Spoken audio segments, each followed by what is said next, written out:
माझी आयब्रो आहे ना खूपच छोटी झाली आहे यावेळी एक, म्हणजे काय पण यावेळी काय नेहमीच झालेलं आहे. केस पण काही नीट नाही कापले, एक साईडचे छोटे राहिले एक साईडचे मोठे झाले. तिला सांगतेय मी की नाही मला हे बरोबर नाही वाटत, पण नाही ऐकायचंच नाहीये तिला. त्यावेळी मी फेशियल केलं खरं, पण मजाच नाही आली.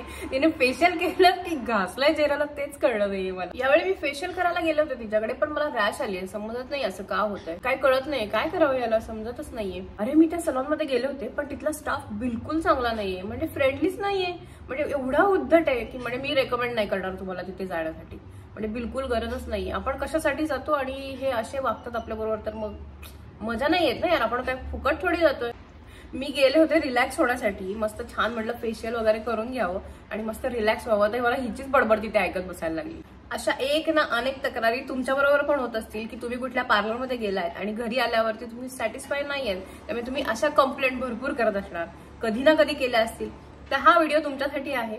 याच्यात मी थोड्याफार टिप्स सांगितलेल्या आहेत. आपण आपल्या पद्धतीने आपल्यासाठी हवं असलेलं पार्लर कसं निवडू शकतो, तर त्याच्यासाठी हा व्हिडिओ आहे. सो व्हिडिओ शेवटपर्यंत बघा. तर नमस्कार मंडळी, मी हर्षदा, स्वागत आहे तुमचं आपल्या युट्यूब चॅनलमध्ये. तर या चॅनलवरती तुम्हाला DIY, art and craft, blogs, beauty अशा रिलेटेड व्हिडिओज बघायला मिळतील. जर तुम्हाला या विषयांमध्ये इंटरेस्ट असेल तर आपल्या चॅनलवरती जा, व्हिडिओज बघा आणि व्हिडिओज आवडले तर आणि तरच सबस्क्राईब करा. त्याशिवाय मी तुम्हाला म्हणणार नाही तुम्ही चॅनलला सबस्क्राईब करा म्हणून.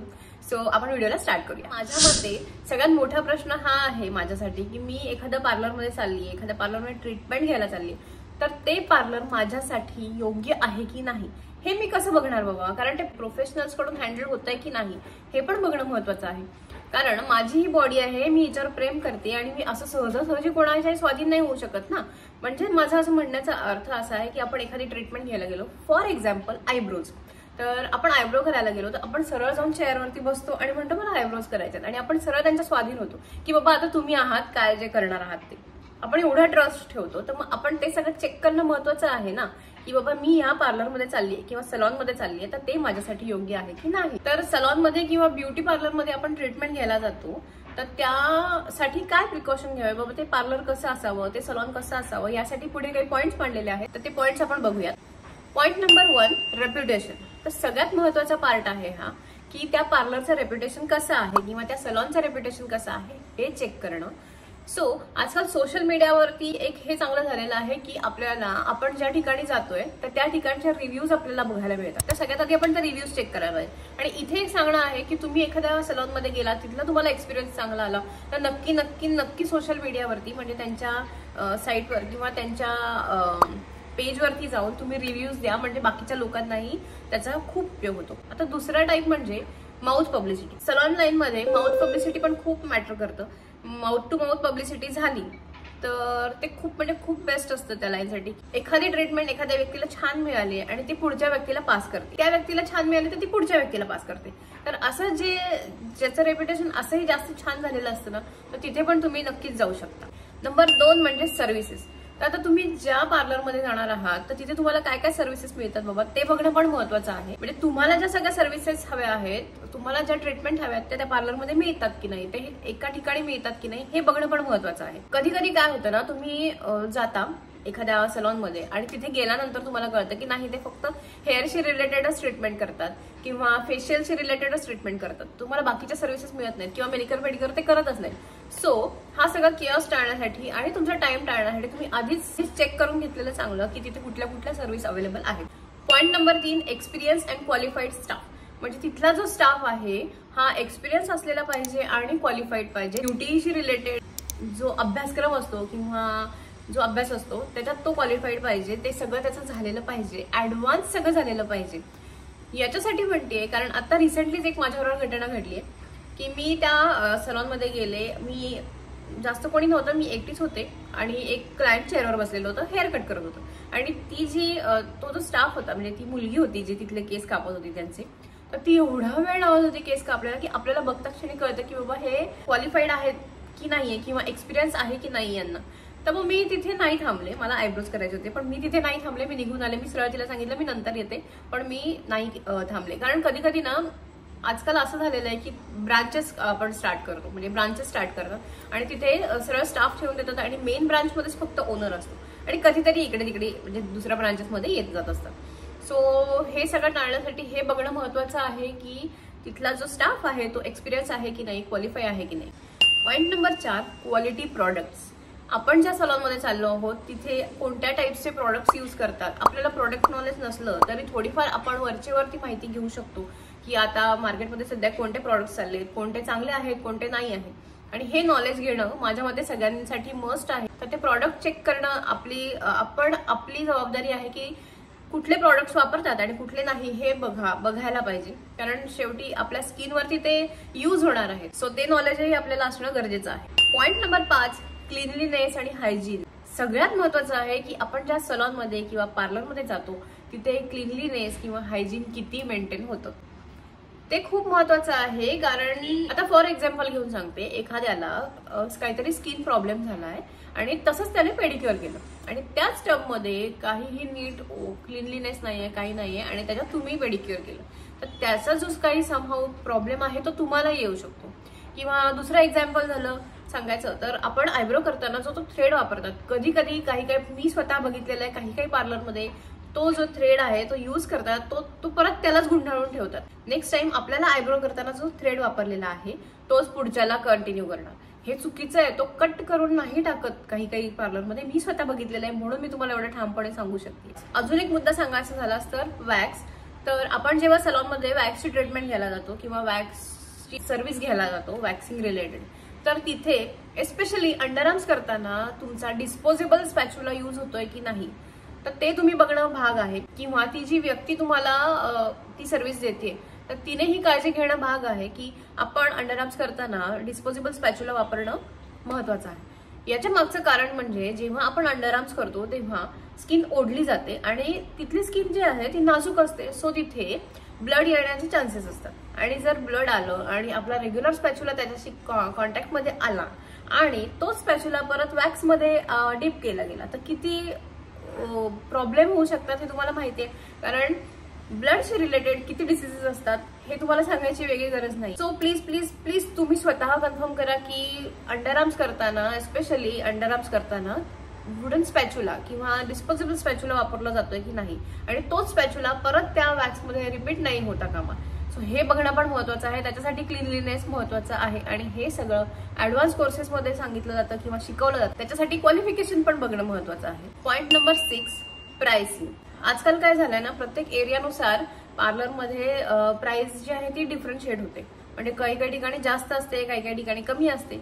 सो हे तुम्हाला बघायला लागेल आणि जर तुम्हाला तिथे रिझनेबल मिळतंय किंवा डिस्काउंट मध्ये मिळतंय अशा पद्धतीने जर बघायला गेलात किंवा करायला गेलात तर तिथे तुमची ट्रीटमेंट फसू शकते. आता आजकाल तुम्हाला भरपूर हेअरशी रिलेटेड ट्रीटमेंट्स मिळतात, ठीक आहे, बरोबर आहे, की जिथे तुम्हाला 4000 मध्ये तुमची किती लेंथ असू दे किंवा 2000 मध्ये किती लेंथ असू दे स्ट्रेटनिंग करून मिळतं, रिबॉन्डिंग करून मिळतं. पण हे सगळं पॉसिबल नाहीये एवढ्या कमी प्राइस मध्ये. आणि या लेंथला ओके, पण ह्या लेंथला तुम्हाला 2000 मध्ये ते स्ट्रेटनिंग आणि रिबॉन्डिंग ते काय लेवलचं असेल, काय प्रोडक्ट्स असतील याचा विचार तुम्हाला करायला लागेल. सो प्राइसचा विचार कधी करू नका. मॉडरेट प्राइस पाहिजे, खूप हाय नको किंवा खूप कमी पण नको.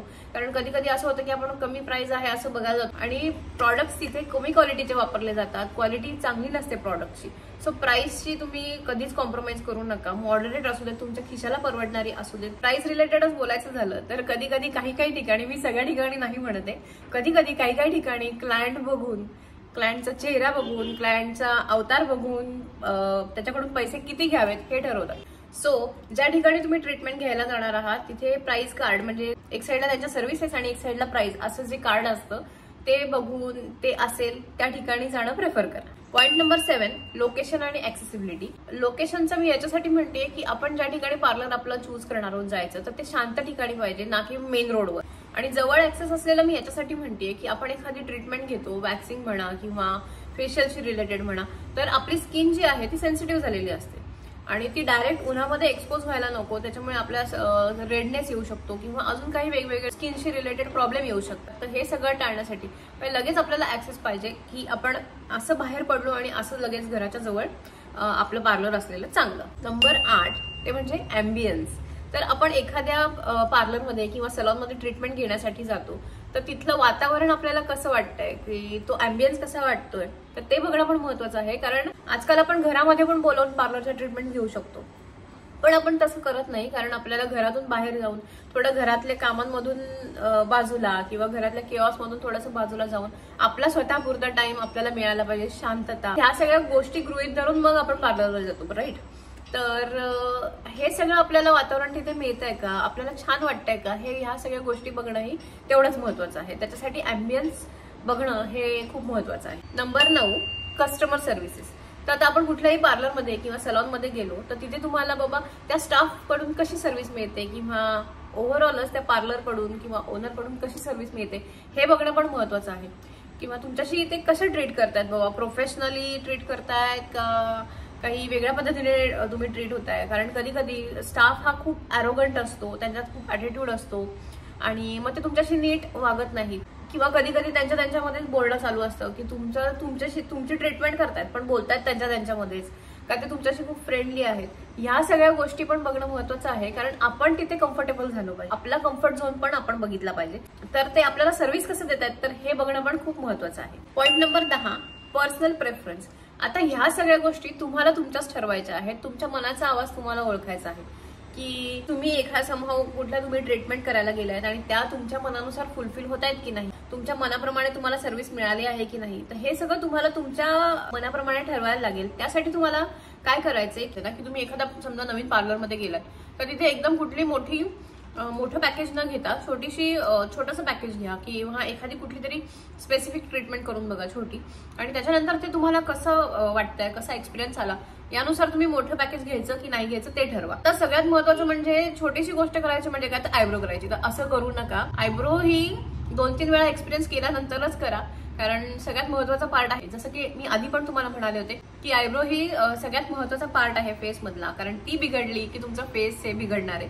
सो ते नका करू. आधी बाकीच्या ट्रीटमेंट बघा, वॅक्स करून बघा किंवा छोटंसं क्लीनअप करून बघा किंवा एखादा हेअरकट करून बघा साधा. ते कसं वाटतंय त्याच्यानुसार मग तुम्ही पुढच्या गोष्टी ठरवा की तुम्हाला करायचं या पार्लरमध्ये कंटिन्यू की नाही. ते शेवटी तुमचा आवाज तुम्हाला स्वतःलाच ओळखायचा आहे. तुम्हाला कसं फील होत आहे ते एखाद्या ठिकाणी जाऊन, किंवा तुम्हाला कॉन्फिडंट वाटतंय का किंवा कम्फर्टेबल वाटतंय का, तर हे तुम्हाला तुमचंच बघायचं आहे. आणि तुमच्या ज्या रिक्वायरमेंट्स आहेत किंवा तुम्हाला ज्या ट्रीटमेंट घ्यायच्या आहेत त्या तिथे फुलफिल होणार आहेत की नाही, हे सगळं ओव्हरऑल तुम्हाला सगळं नीट स्टडी करायचं आहे आणि मगच ते पार्लर वाईजली चूज करा. म्हणजे फायनली तुम्हाला कधी अशा काही अनुभवांमधून जावं लागणार नाही जे आपण स्टार्टिंगला बघितलेत ते. तर आशा करते की तुम्हाला हे सगळे पॉईंट्स आवडले असतील, हा व्हिडिओ आवडला असेल आणि माहितीपूर्ण व्हिडिओ झाला असेल.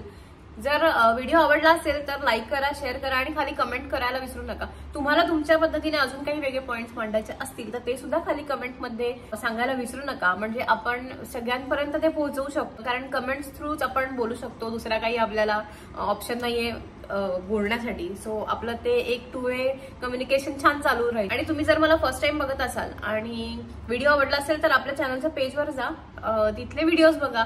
जर व्हिडिओचा कॉन्टेंट तुम्हाला आवडणारा असेल तरच सबस्क्राईब करा. त्याशिवाय मी तुम्हाला म्हणणार नाही की तुम्ही मला सबस्क्राईब करा म्हणून. पुन्हा भेटूया अशाच एका नवीन व्हिडिओमध्ये. तोपर्यंत हसत राहा, मजेत राहा. धन्यवाद.